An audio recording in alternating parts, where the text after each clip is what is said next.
I think that's 2. Right. Lovely. So we are really lucky today to have Dina with us, who is going to show us how to make samosas. I apologise, everyone. I've taken over from Charlotte for today. Charlotte, our chair, is moving. So if I sound unprepared, I am. But I said I would host the meeting today. But all I'm going to do is go through the housekeeping. Those of you that have been to sessions before know the drill. It's mute yourself, so we don't have background noises coming through. People offering to make you cups of tea or kids screaming or dogs barking, that sort of thing. That'd be wonderful. Questions, if you could pop them in the chat, and then Dina will answer them at the end, just to say, sort of breaking her flow. And yeah, I think that's it. And also, if you're using somebody else's iPad, and it would be helpful if you could change it to your name, if possible, just so that I'm not addressing you as Dad's iPad. Yeah, it just makes it easier when it comes to the questions later on. On that note, I'm going to hand over. I'm going to be quiet now. Hi everyone. Thank you for joining. It's the first time I do cookery class, so I've done YouTube, so it might be a little bit all over the place, but hopefully I'll try and stay as streamlined as possible. Thank you so much for hosting this, Sam. It was really nice to be asked, because I always make these Bangladeshi Shingaras, and they're like a Bangladeshi samosa, which have Bengali 5-spice potato filling usually. So everyone. So today happens to be Bangladesh Independence Day, so it's also a good reason to have these foods. It's a popular street food as well, and just a nice afternoon tea time snack. So we shall get started. I mean, I've got recipes. I think everyone was sent a recipe that you can make these from afterwards. But what I'm going to do is just go through the process. I'm making a slightly larger batch today, so it might look a bit more than the recipe that we have, just because everyone wants to eat those. But anyway, so I'm going to turn the camera around. There's any issues. So here we have pan, and we're going to start off. Okay. So we're going to start off with frying the spices for our potato mix. So we're going to do like a potato filling, and then we're going to make the dough for that as well. So I thought we'd do the potato filling first, then it has time to cool down before we stuff that into the pastry. So I've got here quite a large bowl of potatoes, which is almost double the batch. So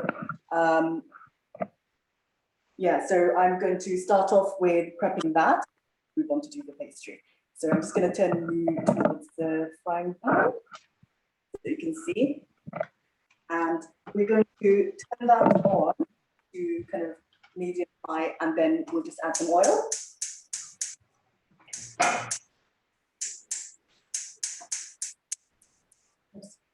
If my stove turns on, that is. There you go. And we're just going to add a tiny bit of oil, a couple of tablespoons.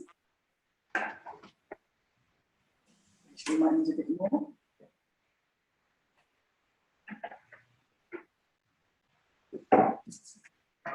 So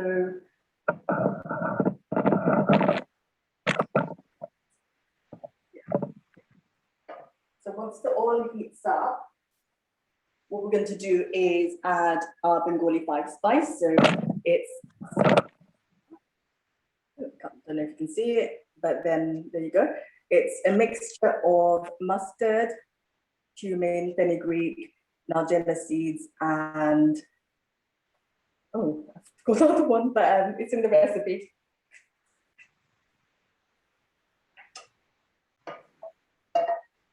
So we're going to heat the oil until it's kind of for about a minute or so, and then we'll add the whole spices, the Bengali 5-spice, which is called panch phoron, and this just needs to pop slightly in the oil.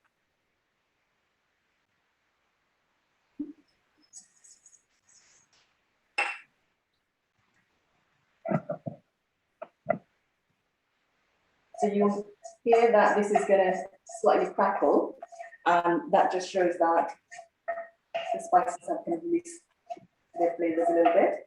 There's mustard and all sorts of stuff in there. So you need to do that for just around 30 seconds or so. And then we will add about a tablespoon or so of ginger and a few chopped green chilies.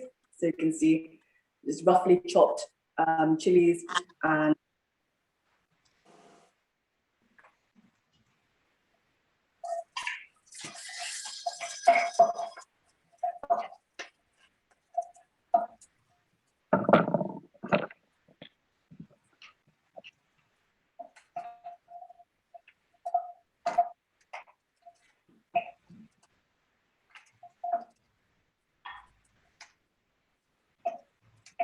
so once that cooks, can everybody hear me okay? It's a little bit high.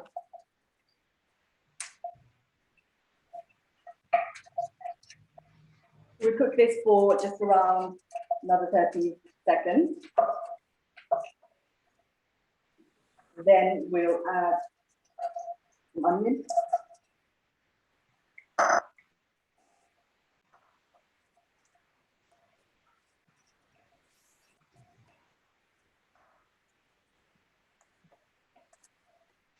So we're going to cook this over medium heat for a couple of minutes.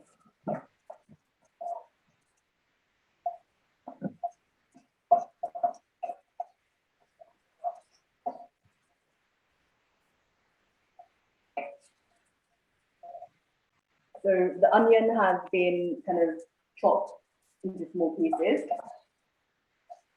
I think the red onion here, but you can use kind of onion.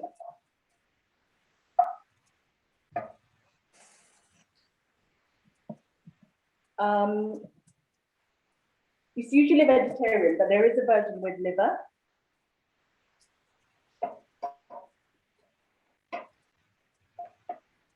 So after the onions soften slightly, so it'll take about a minute or so, we're going to add the spices and just cook the spices out, which will take another minute or so.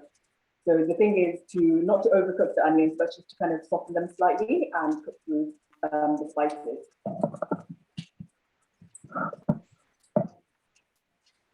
I'm going to add some garam masala,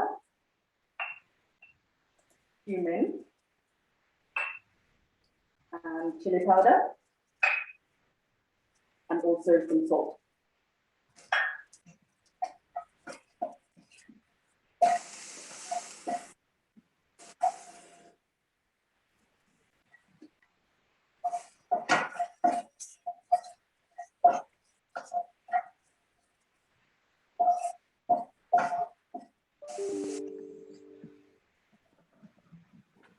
So once the onions kind of soften, which will take a couple of minutes, we're going to just mix that into our bowl of potatoes. I showed you earlier. So I've got a giant bowl here because I'm doing a big batch today. So literally I've got 4 potatoes here, quite large potatoes, but in the recipe it's about 3. So I've got almost double batch today. So you boil the potatoes until they're soft, peel them obviously, and then mash them. So they should be soft, but not kind of sloppy. I don't know if that makes sense. So it should be soft, but still kind of be fairly dry. So if you get like a floury potato, that'll be best.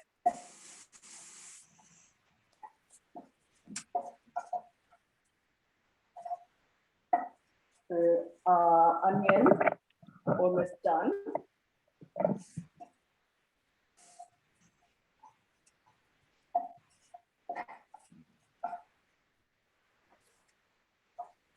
I'm gonna turn the heat off.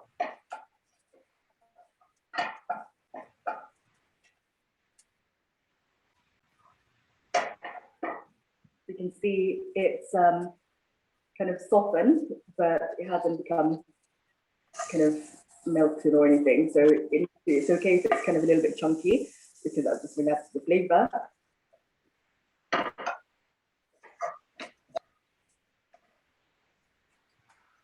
And what we're going to do now is add this to our potato.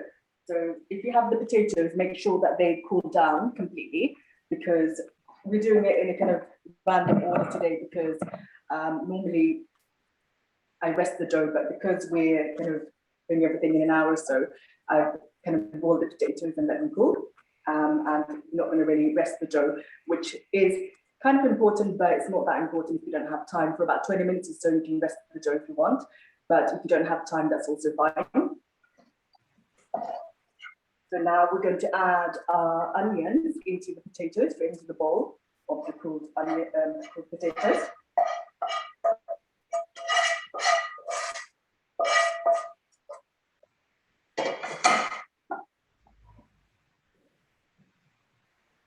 So you've got the onions and potatoes in the bowl, and what we're going to do is just mix this together until everything's kind of incorporated.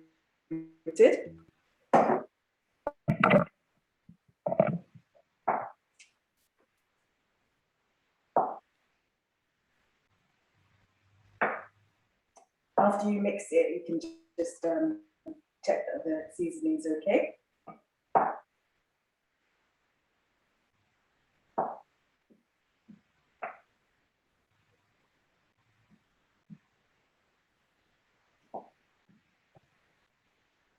So just make sure everything is thoroughly combined.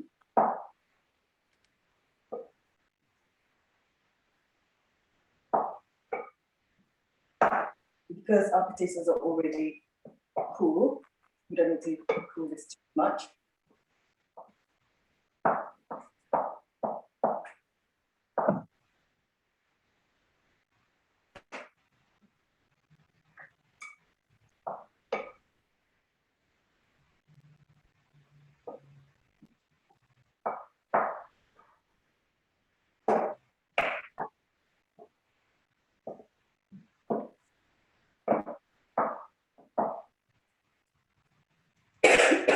Excuse me, it's very smoky in here.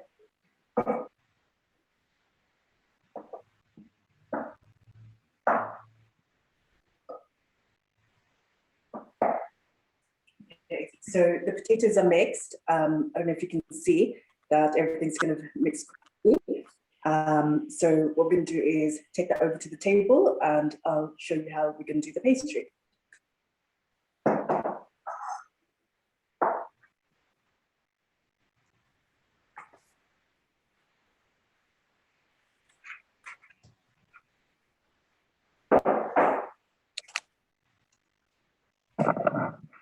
So bear with me just a second. I'm going to open the door. It's very smoky here.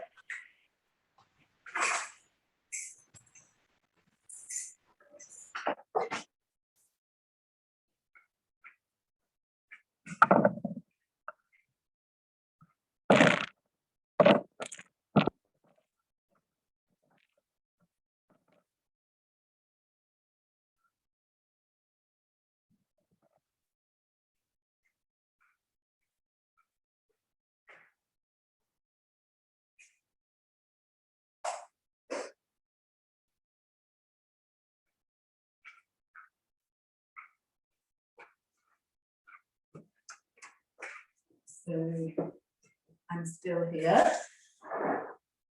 So we've got the potatoes here. I hope everyone can see me okay, which we mixed in.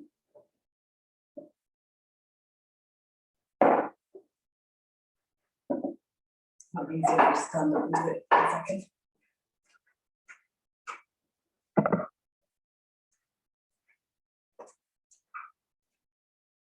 So I've got a double quantity of flour here in this bowl, and I've forgotten the water, so I'm just going to grab that for a second. Just bear with me 1 minute.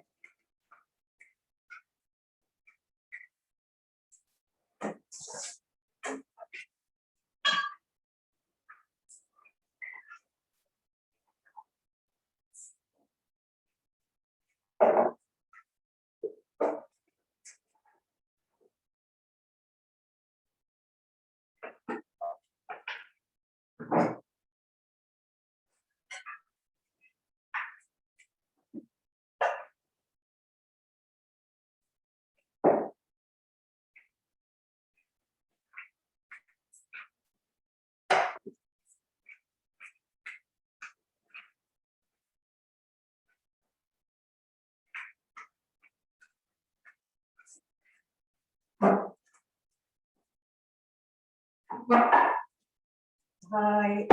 So, let's move this chair aside. Move the noise.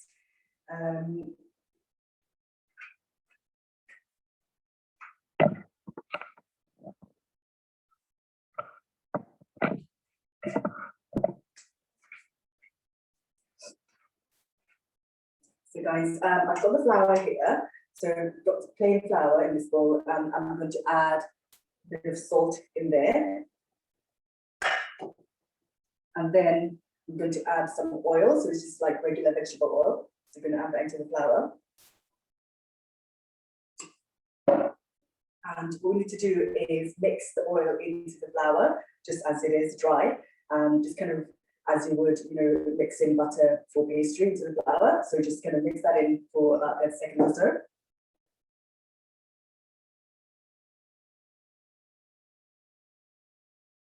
I might do a bit of back and forth because it can't reach across the table for the phone. So showing up that. So just crumble it with your hand. Dina, sorry to interrupt you. Dina, sorry to interrupt you. How much garam masala did you put in there? It's about, I put a little bit more than a teaspoon, but it's in the recipe that I've written up, which is roughly kind of half the batch that I'm doing today. So I'm doing it like a slightly bigger batch today, but in the recipe it's about a teaspoon. So I might go back and forth a little bit, Sam, because I'm gonna shift the camera and it's a bit awkward here.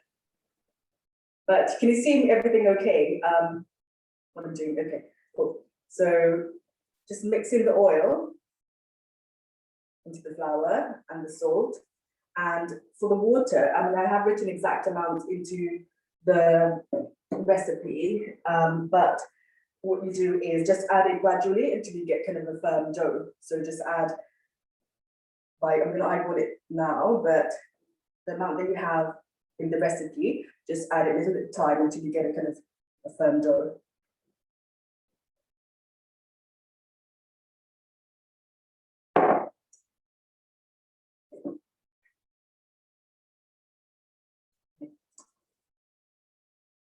I'm just going to go and tilt this so you can see what I'm doing.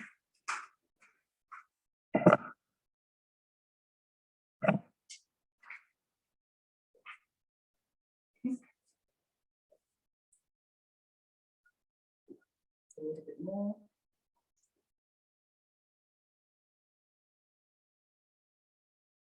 This is just like regular cold water. It doesn't have to be ice water or anything like that. So mix it all in.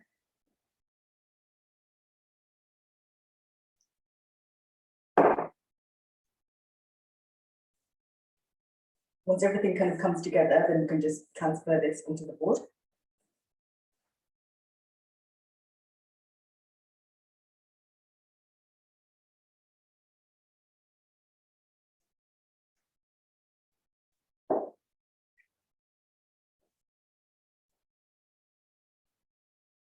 More.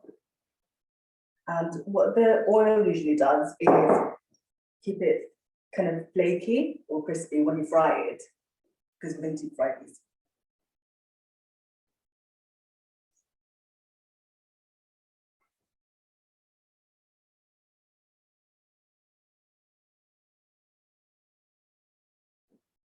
And a bit more.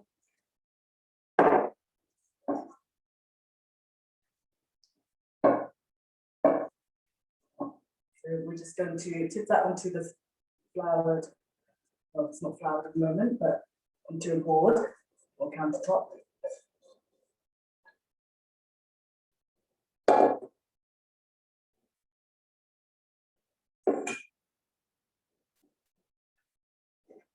And then what you do is knead it for a little bit, for a couple of minutes. Just stuck it to my hand. And you knead it until it's kind of smooth and it's all come together into kind of a firm dough.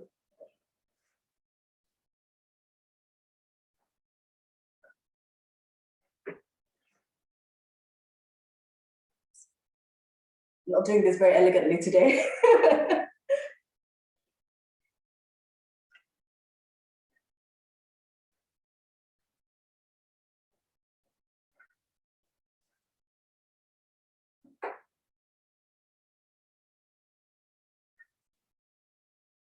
So this is a little bit more flour. So I'm going to add more flour.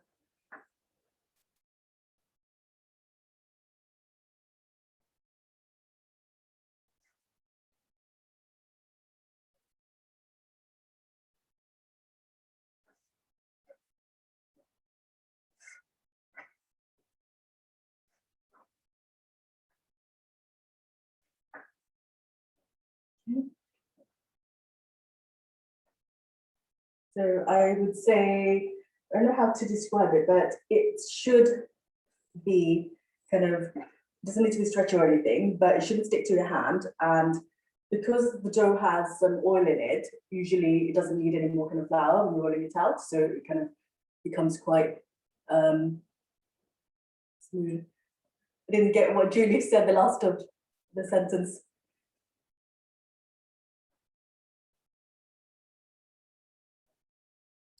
She's just saying you can't believe you're doing this in your lovely dress.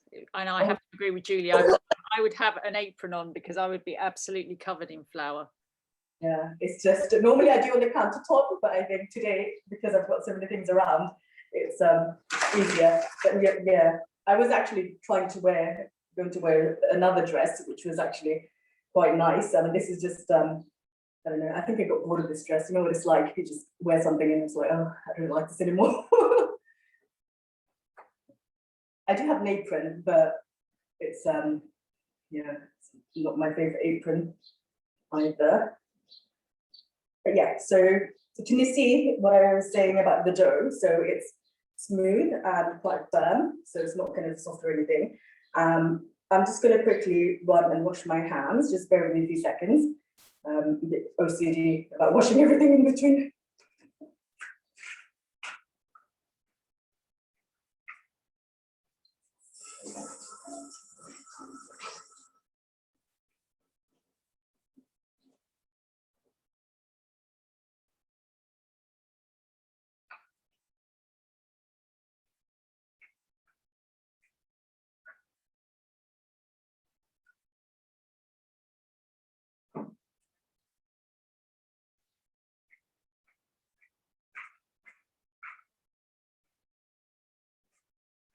Okay.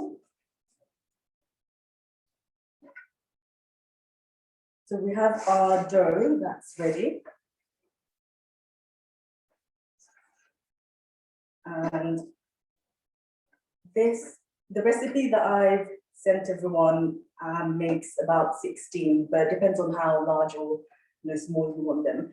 So you can have like a dozen or so from that, or 16 or so. I think today I might get about 18 to 20. So just divide them into kind of even portions.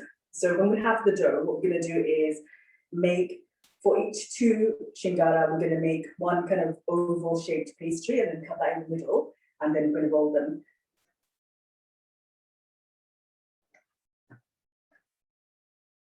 So I'm just going to divide this up.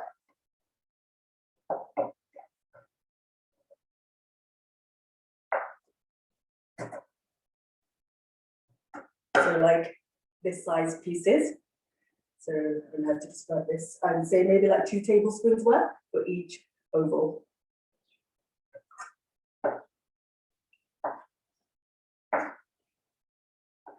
I'm not going to roll out all of these because you definitely get bored of me making 100 at the same time, but I will show you a batch.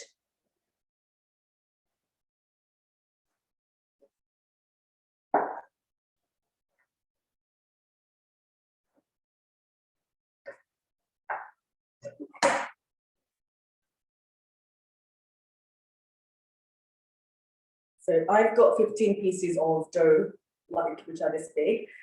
So that will make 30.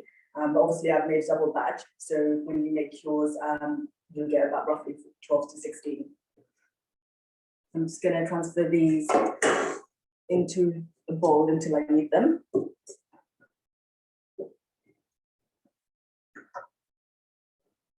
And we will start with one. So just take one piece of pastry.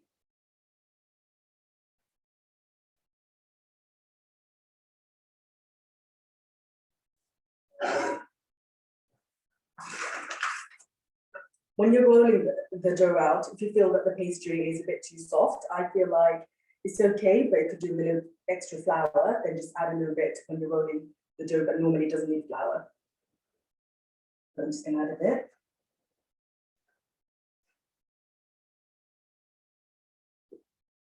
Sam, is it okay? You can see what I'm doing, right? Okay, so yeah, it's got that, and then need a rolling pin, obviously, and we're going to make this into kind of like a pita bread kind of shape.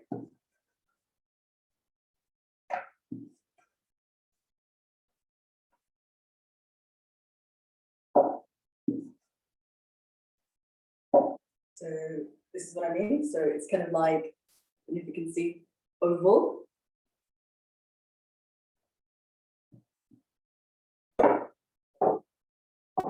And then what you do is just cut it right in the center of the oval, kind of widthways, like that.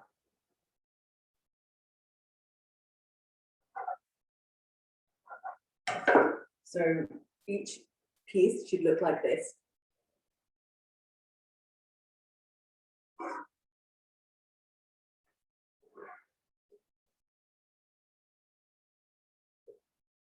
And make sure you have some water handy, because now we're going to seal the pastries. So the edge that you've just cut the pastry on, just seal that with a little bit of water and just slightly up the sides. So along the cut edge and just halfway up the sides of those bits.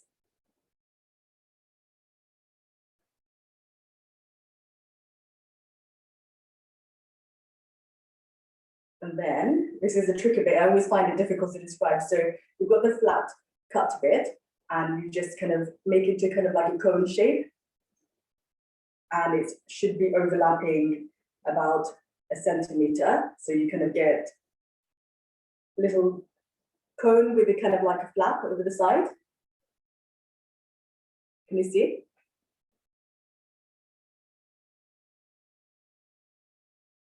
Okay. It's like a cone, yeah. It's like an ice cream cone, but with a little bit of an overhang on the side. And just seal the edge that you just put the water in. And then, let's grab my spoon.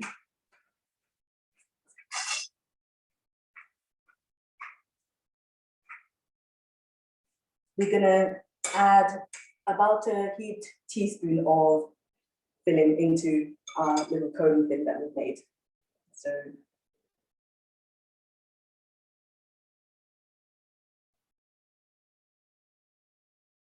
you might need a teaspoon and a half. So make sure that it's kind of quite stuffed, because that's what gives Shingara its kind of distinct shape. It's like a kind of fat, I guess, like a chubby pyramid. That's what I would call it. Because if you don't add enough filling, then it becomes kind of a bit wobbly or wonky. So you can use your finger just to kind of press everything down.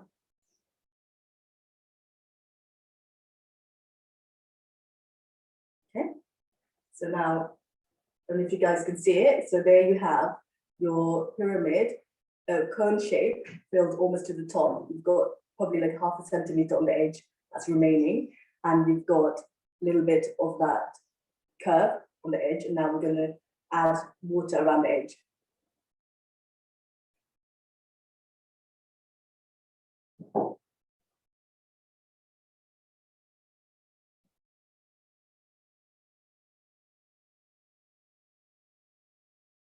Okay, so once you've got water on the edge, you literally fold that over. You can see, so fold that over and seal the edges like that. And then what you do is take one edge. So you take one of the edge that you just sealed and you fold it over across to the other side, but not to right to the end. You do it like halfway. So you take this bit and fold it over halfway to the other side.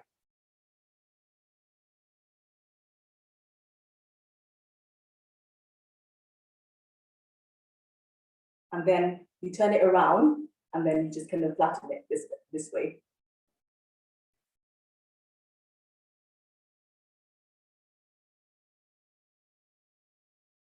So you should end up with a shape like this.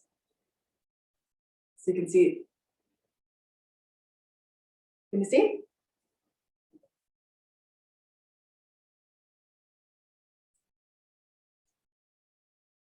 So literally, when you put it down, you should be able to sit flat like this.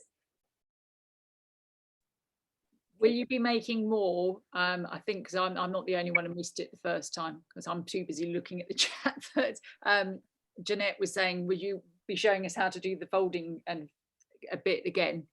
Yes, I'll do another one. I'm just keeping an eye on the battery because I don't want the phone to die. So I'll show you the one, and then we'll go over and fry a couple. So, okay. So to begin with, we've got that. Remember, we made the oval and you cut it in the center. So we've got this shape, and then we're going to add water along the cut edge.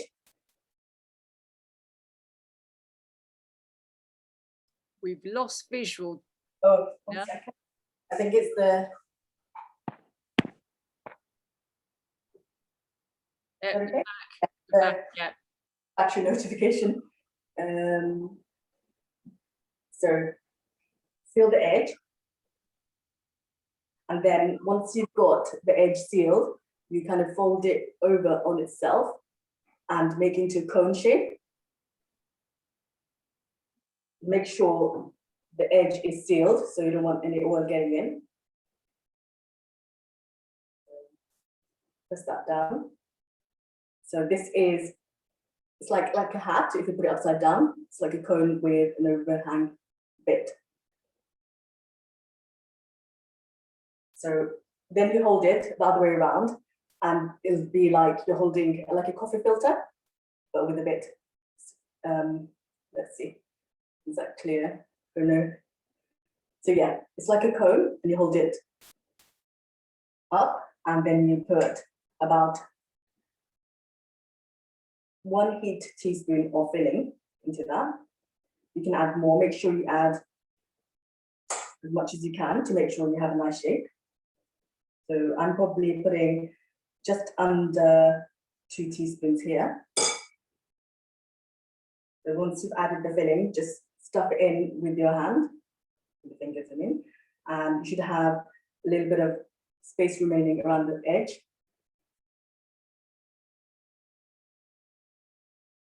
And then we're going to add water again, all around the edge of this. And then what we do is fold over the longer bit, you fold it over to the other side and just seal everything, like flatten it and seal it.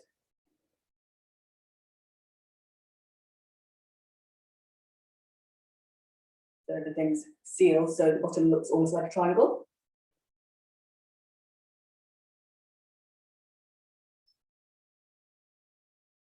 And then once it's sealed, so this is what it looks like. So it's like a pyramid with an edge coming out. So what we're going to do now is make sure the point is facing towards you, and then take one corner and flip it over, just the pastry. Just be careful, you're not going to break the pastry, so just flip it over halfway to the other edge. So you take this corner and you flip that over to the halfway to the other edge. So you get this kind of creased effect at the bottom.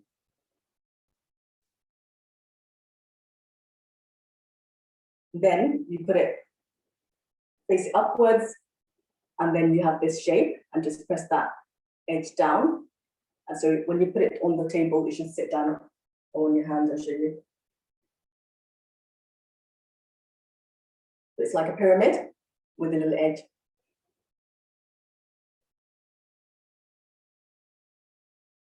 I'm just gonna make another one, and then we'll fry them under, because I've got to charge the phone as well, so it doesn't die.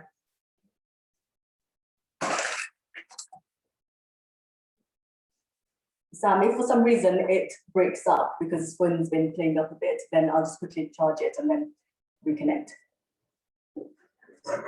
So we're going to do another pastry.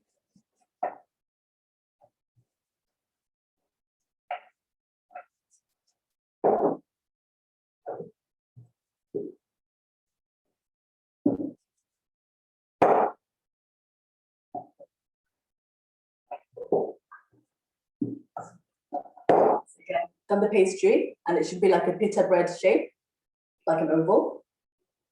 And then you cut that in the middle.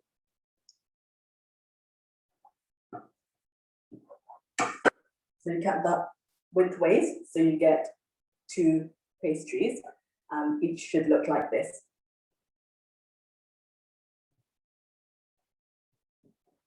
So again, we're gonna just add water to the edge, the cut edge, and then make it into a cone. Just slightly overlap about a centimeter.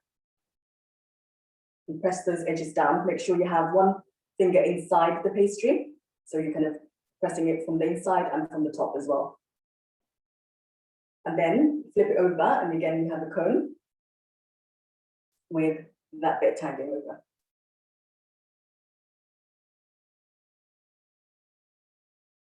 And just gonna add the filling. And make sure it's properly stuffed, so about 1.5 teaspoons of filling. And you can use your fingers just to kind of press it down. And then we're going to add water again all around the edge. And then seal it, just fold it over and seal it.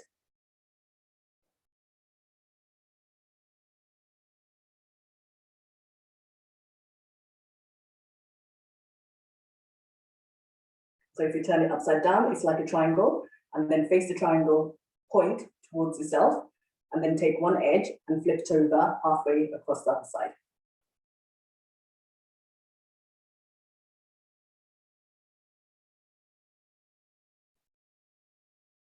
And then turn it upside down, and then, sorry,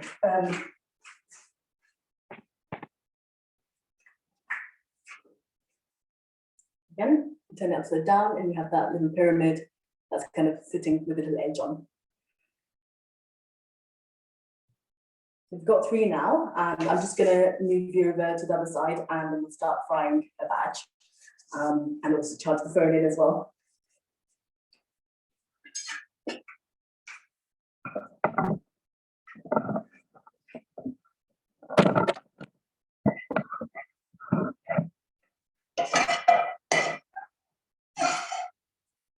So for frying, you need kind of, I've got here a karai, which is a Bangladeshi karai, which is cast iron with handles, so it's like quite deep, but you can use a kind of deep frying pan as well.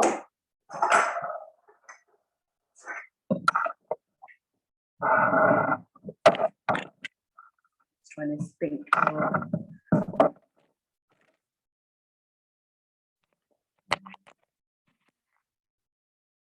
Okay, it's charging.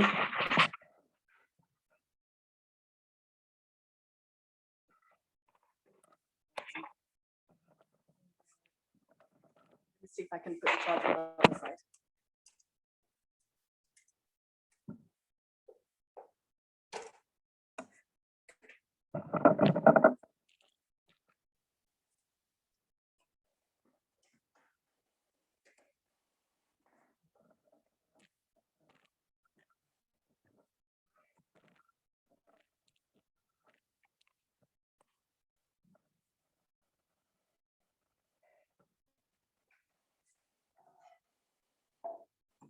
So you can see.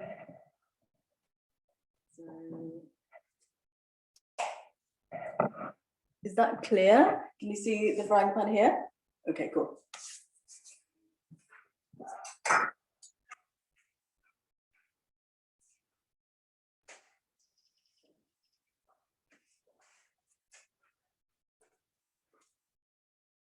So here we've got our pastries. You can see they're kind of little pyramids sitting down.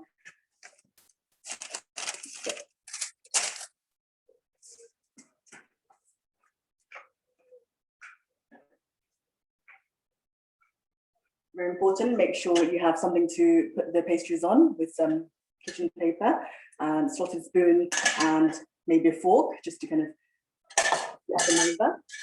Into that there. And you need roughly about kind of 3 to 4 inches of oil, so it needs to deep fry. So it doesn't completely need to submerge, but pretty much cover like the shingaras. So any kind of oil, like vegetable oil or rapeseed oil, which is what I use.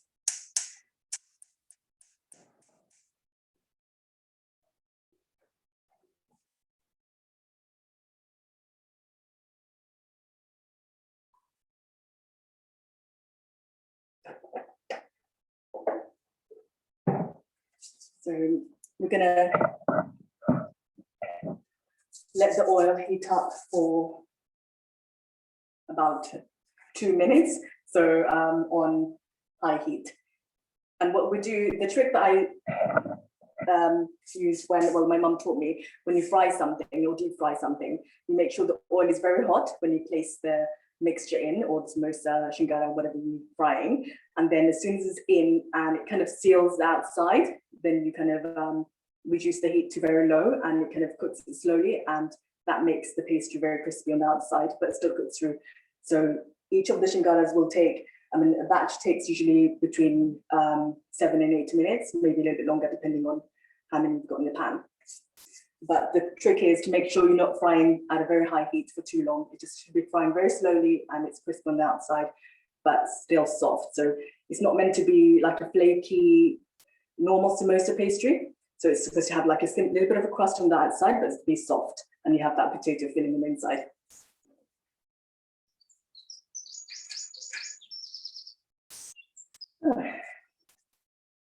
That's heating up, it's taking forever. I think this one turned out the best. Let's see if you can see that. Oh, I'm hungry too, Julie. So it's because it's Independence Day, we're going to make a couple more snacks later on and enjoy these. So could you explain while you're waiting for the oil to heat up and for these to cook, what's a bit about the history behind this dish and why it's so important as a street food? Yeah, it's I guess a lot of the times, I mean, street food in Bangladesh especially, and in South Asia, a lot of fried foods are really kind of popular. You have samosas and puris and things like that.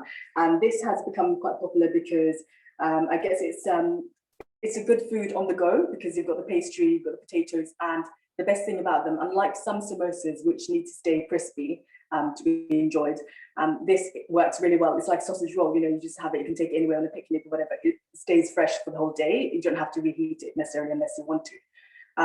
So it's become more of a street food, I think, because people just make batches. Normally it's a thing that we have when it's afternoon tea or a special occasion. You have that with a bit of chutney, some dudh cha, which is Bangladeshi spiced tea, and something sweet. So, and we just love having like a morning snack or afternoon snack, and usually involves something fried.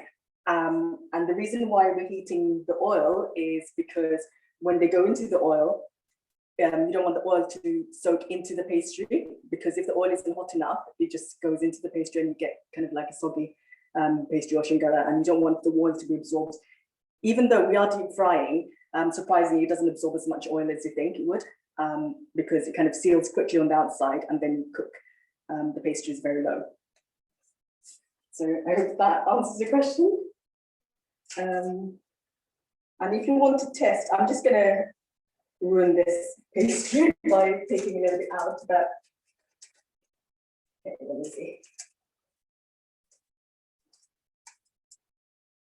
Okay. If you want to test the oil is ready, just to get a bit of dough and just drop it into the oil, and it should kind of rise up fairly quickly. I don't know if you can see, let me down a bit. So it's not ready because it's not rising very fast, so we'll just need another, because it's a cast iron pan, it's going to take a bit longer than usual to kind of heat up, so it might need another 30 seconds or so. I'd say give it about a good 2.5 to 3 minutes to heat up. So does it matter what sort of onion you use when you use the onion in the filling? Does it have to be a particular type of onion, or could it be red or like a regular onion? No, it doesn't really matter. In Bangladeshi cuisine, and the onion that's most Bangladeshi is kind of like a red onion anyway. So today I've used red onion purely because I didn't have regular onion, but you can use whichever you've got handy. So it's I guess the special thing about shingaras is that the flavor comes from the panch phoron, which is the Bengali 5 spice with the the fenugreek, cumin, nigella seed, mustard seed, and that last one I keep forgetting, but it's in the recipe. So it's a kind of blend of 5 spices, and it's quite pungent and aromatic. So you get that and the heat from the green chilies. So you can add as much or as little as you want. Fennel, thank you, Emily. Fennel. So I always forget one. Your own, or do you buy a pre-made spice? Because they strikes me there must be the sort of spices many of us will have in our cupboards anyway. So would you just? There are pre-mixed ones, but I put this. I like to have them separately as separate spices, then put them together because I find that that's maybe fresher in a way. And also you can kind of manage, because I find that the short port ones, sometimes they may be a bit too much of one ingredient, one seed or spice than the other. And this way you can balance it properly and just measure out. Like if you're, today for instance, I've used 1/4 teaspoon of each for this recipe, but obviously the recipe calls for 1 teaspoon. This is a bit more than 1 teaspoon because I'm making a bigger batch. You can add a little bit more if you like the flavor, but the flavor is quite subtle. So it's supposed to be aromatic and spicy from the chilies rather than from the ground spices. So as you probably noticed, the mixture wasn't, very kind of yellow or red or anything. It stayed kind of neutral. Yeah. And also you get the taste from the ginger as well. So there's no garlic in it. It's more about the ginger. So all those 3, I think the panch, phoron, ginger, and the chilies just really work well together. Sorry, I missed that question. There was something there I didn't see. What, on the spices particularly, or? Yeah, just something popped up. Vietnamese flavour mirroring Chinese 5-spice, Kristen says. It's quite different. The flavour is definitely different. I find in the Bengali 5-spice, it's more kind of earthy and mustardy, I would say more pungent, whereas the Chinese 5-spice tends to be slightly sweeter. But use it kind of like how Chinese 5-spice is used. It's like a main kind of seasoning or spice blend. So now our oil is hot enough. So we're going to carefully add. I'm just going to do it by hand, but if you're not confident, then just use a spoon or something to add that.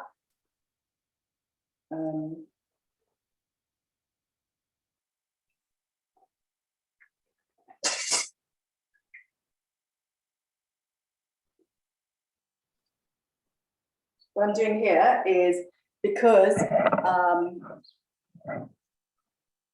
they're not completely submerged, you can see like a tip pointing upwards or out of the oil. Just give it a little gentle stir, just to make sure that it's sealing all around evenly. So I would say fry about 3 to 5 in a batch, not too many, depends on your pan obviously. This is a small pan, I usually do about 5, but I'm just doing 3 now.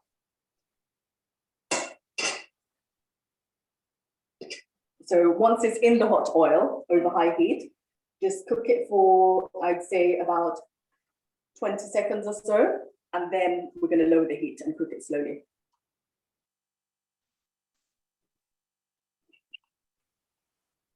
Did you mention earlier that you can make them with liver, or did I mishear you? Yes, liver. So, okay, and just turn that very low. So now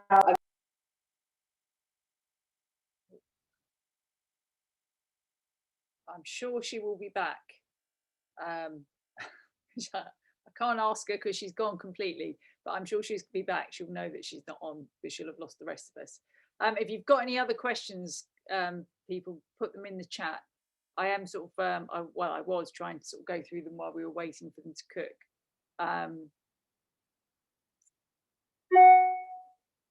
I will ask that question, Susan, regarding the oil when Dina returns. Sounds like a lot of you are going to be trying these later. It's absolutely fabulous. Making me hungry. My cat's pacing around the study is making him hungry as well.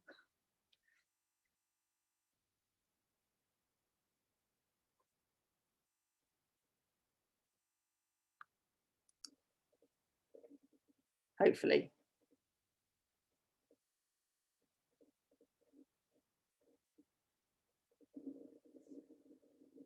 She was back.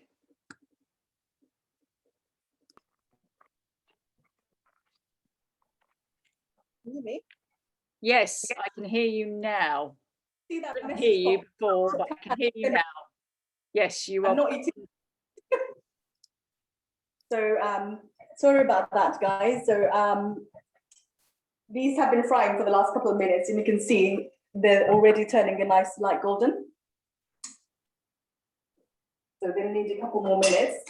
We're debating whether you've secretly gone off to eat them all.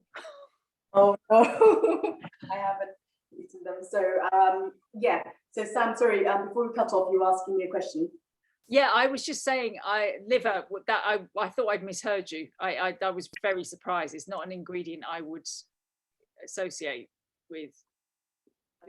Yeah, I mean, I haven't actually had the ones, but they're very popular in Bangladesh, and my parents really love them. But I will try. I do like liver, but only if it's like cooked a particular way. My mum does this really like dried bruna kind of liver dish with lots of spice. That's quite nice, and it's cooked very slowly for a couple of hours. But quite popular. And this one, apart from this, is also one with peas or vegetables as well as potatoes that you can add in. But I guess the main ingredient's always been like the potato one with the panch phoron, the 5 spice. Okay. Well, actually, do you just add liver or liver and potato, Suzanne? Liver and some spices, onions, and you add things like garam masala, chili, cumin. So what you would normally put in a curry, but you make it kind of very dry, and lots of onions. And you can add potatoes if you want, but normally there aren't any potatoes in it, the ones we have had anyway. We've had a couple of quick people ask questions about the oil. Does it have to be vegetable oil, or could you use an alternative?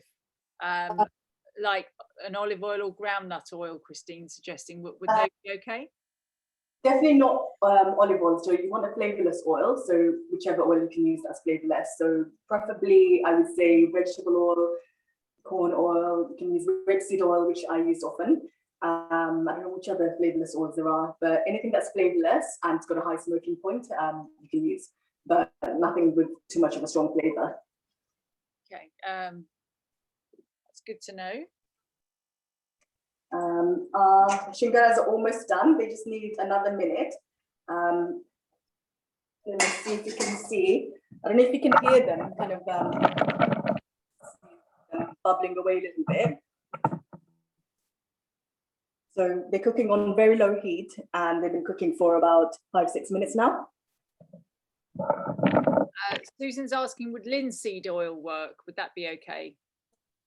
I've not used that before, but I think if you've used it for other things that you've fried using linseed oil, then I think that should be fine.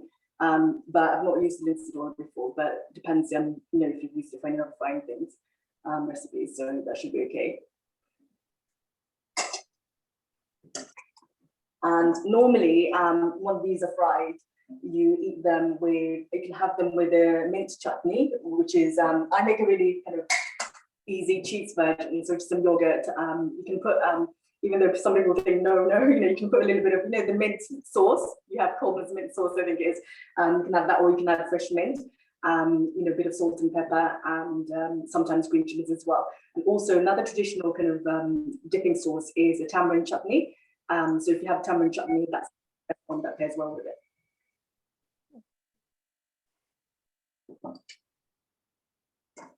So these are done. So I'm going to remove them out of the oil. I'm just going to turn the oil off because I'm not going to do any other batches. Let me show you.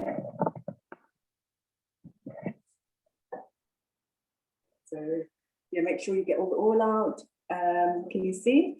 So it should be a nice golden, I mean, this light's a bit yellow, but it should be a really nice golden brown.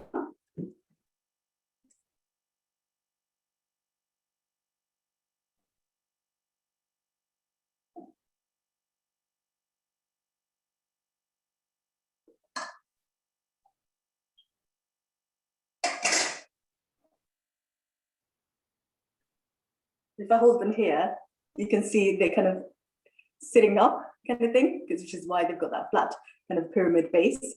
And that's the color you should be looking for, like a really nice golden kind of brown. So yeah, they're Yeah. shape, does that make them easier to eat, to pick up? That we were wondering whether that they were shaped like that because of like a bit like a Cornish pasty. With that. Yeah, I mean, I find that normally, I mean, you have them, this is like a smaller size, and this is the perfect size. I mean, sometimes they can be like really giant, kind of pie size, you know, but this is quite popular, especially for street food or having as a snack, because it's, you know, you can have one in a few bites, and yeah, they're easy to hold, you know, you can see there. And the pastry, I don't know if you can see, it's crisped up really nicely. So even though we fried it in, you know, deep fried it, but it's not actually that greasy. If I hold it, you know, it's not very greasy, and it's not kind of, you know, and I can already, if I tap the pastry, I don't know if you can hear it, it's like quite crisp on the outside. You had to cut one open for us. I wish you could. But, yeah, so this is, yeah, I think you guys will really love this, because anybody that's tried it, I did a supper club once where I made a bunch of these, and everyone kind of really liked them because they're really Moorish, even though there's loads of potato and there's like carb and carb, but you know, it's really nice as a kind of an afternoon tea treat or anything. And like I said before, Sam, you can take them on a picnic, you know, now that we're doing a lot more outdoorsy stuff, you can make them in the morning and go out in the afternoon, and they'll stay fresh, and they're equally good to eat when they're kind of cool as well. But yeah, I wish I could share these with you because they smell really amazing, and I haven't made them in ages.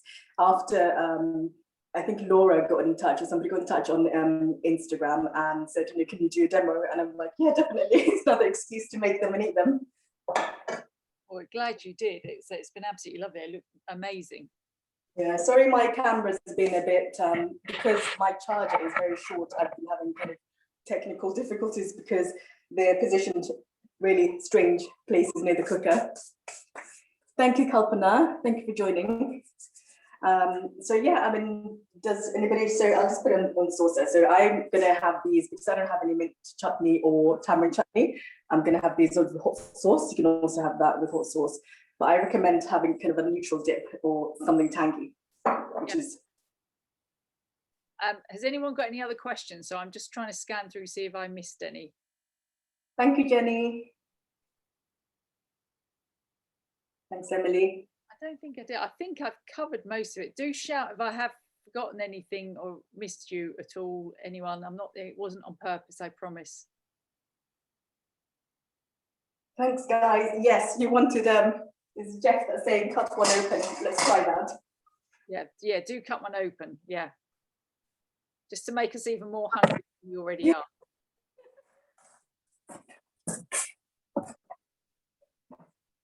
Okay.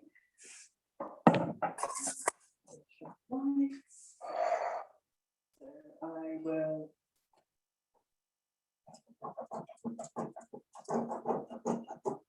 Like, if you can see me slicing through this, you can see how crispy it is, because the pastry is kind of thickish, and let's see if you can see on the inside. It's almost like you know, a pie you make with hot crust. Yes, it's almost like that. Yeah, I can see that. Yeah. Yeah. So it's held its shape really well. So just make sure that you have a firm dough when you're making them, because otherwise, when they fry, they kind of lose their shape and don't stand up.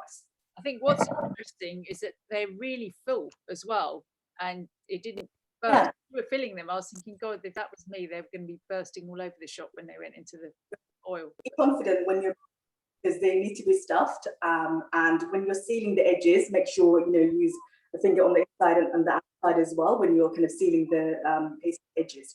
So you kind of sealing the cone from the inside and outside, so there's no kind of holes and the oil doesn't get in. And because you've got the, even if there is a little bit of a kind of a gap, it won't matter because you've got potato filling, and that's fine. But they do need to be kind of quite stuffed. So when you're kind of moving the pastry along, be confident and pull that across, and you know, don't think you're going to break the pastry or anything, because you can always just use your fingers to shape them as you'd like them. Susan was asking if they freeze well. I guess at what point would you freeze them? I've never frozen them. You know, I'm just a stickler for not freezing anything, so it's probably just me. But I think if you did want to freeze them, you could do, but I wouldn't freeze them for too long, maybe for a couple of weeks. What my mum did once, actually, not with these, other kind of samosas, more traditional samosas, but with the pastry, handmade pastry, she'd quickly kind of fry them for like a minute, just to kind of seal the outside, but not cook them until they're brown. They kind of cook them, I'd say about 80%, and then she'd cool them and freeze them, and then she'd refry them when she defrost them. That way you're gonna get that back again. Yeah, that would make sense actually. Yeah. Anybody else got any questions? I think everyone's so hungry; they're all rushing off to the kitchen to make some. Oh, I wish I could share. You know, I love feeding people, and it's just like it's a shame that I can't really do much of that now. So, but you know, in the future, a guild event, I'll bring some kind of goodies and I make them. Oh, please do. And I guess you haven't been able to have your supper clubs either. Yeah, no, that's been kind of a bit of a shame. Not last year, the year before, I had a few. I don't do them regularly, but I do like to do them now and again because, you know, obviously Bangladeshi food isn't as well known as other cuisines, and I think. And whereabouts are you based? Do you do them? I'm in Barking, so luckily, you know, I'm with my family, so you know, my parents and everything. So it's been quite nice actually being around them. So I'm not kind of, you know, I'm around, you know, my niece and my parents and a couple of siblings. So it's been like a full kind of house, which I think hasn't probably felt as, you know, kind of weird as some people, like when they're on their own and they can't see anybody, because I've had most people around me. So I think that's been a really big blessing, and just spending more time with everybody, because normally kind of I'm out and about. So so that's been quite good. But yeah, just, you know, hopefully fingers crossed we can return to that bit of normality soon. Because I think, yeah, just getting cabin fever, but the weather's really nice as well. So, you know, that will help. Yeah, but it's good. It's raining. Well, actually, I lie. It's not raining. It was raining when you started. It's stopped. It's stopped now. But, Are you in England, Sam? I haven't. No, same reason really. It's you can't. No supper clubs going on at the moment in my house. So yeah, never mind. We'll get back. I've just had an email from the council saying this is how you go about reopening your hospitality business. So It's tough because I really want to kind of start a sauce business actually from home, but I've got to wait till everything's kind of inspected and stuff. But very, very small, like not even a small business, micro, you know, business, because, you know, I love hot sauces, so and with Bangladeshi flavour. I think with all the stuff that I kind of hopefully try and share, it's just more of the kind of regular Bangladeshi flavours that we have, and just trying to make them a bit more kind of well known. And it's just kind of, it might seem on the surface quite similar to Pakistani food and Indian food, but it is very, very unique and distinct, even from region to region. You know, it varies a lot. Well, let us know when you have got your range of sauces up and available, because I think everyone will be interested to hear about that. Has anyone got any more questions? I'm assuming that's a no. I'm very bad at trying to navigate the screen because I haven't used Zoom much. So no, it's fine. That's why I'm here. I'm here to do the navigating business. Well, if everyone's happy to go off to the kitchen and start cooking, I know I'm starving now after watching that. They look absolutely amazing. I'm going to call this meeting to a close, and I'm going to be very rude and turf you all out, basically. So I'll see you all next time. Thank you, Dina, so much. It's been absolutely fabulous. We've really enjoyed having you today. And yeah, do let us know when you've got those hot sauces available. I will. Well, thanks so much, everyone. It's so lovely to see you all. Bye. Bye. Bye. And let me know if you make them as well. So, you know. Yes, we'll all, well, I was going to say we'll all post photos on Instagram. You know. Well, they're absolutely mine. Practice, and yeah, and it's quite therapeutic. So it's just like a Saturday project, or, you know, every day feels like Saturday, but, you know, just it's a nice afternoon project, you know. So do try them out. I like the suggestion that we get the kids involved, but I think I've got two hopes of getting my teenage boys involved. I could try, but yeah, I think they'll both be very reluctant. They'll eat them. They'd love to eat. This is the sort of food they love, but yeah, making them not so much. Right, on that note, I'm going to stop recording and see everyone soon.